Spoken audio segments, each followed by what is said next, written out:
এরাও পিজা আম্মা পাঠাইছে। জানোই তো যে আম্মা কেমন করে তোমার কথা বলে।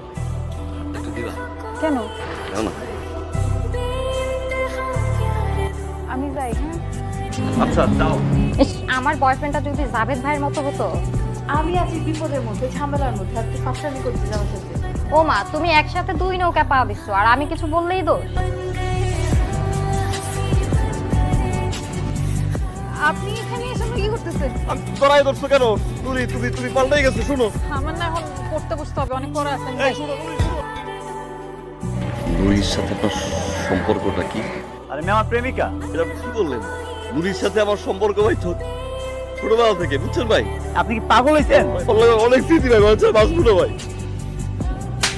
আমি কবে বলছি আপনাকে আমি ভালোবাসি? আপনি শহরে আসেন, আমার গ্রামের মানুষ, এই জন্য আসেন, আমি সুন্দর করে দুটো কথা বলি, দেখা করি, তার মানে কি আমি আপনার ভালোবেসে ফেলছি? আপনি এগুলো ভেবে ফেলবেন? আপনি যদি নেক্সট টাইম আমার সামনে আসতে চেষ্টা করছেন না, তো আপনার খবর আছে।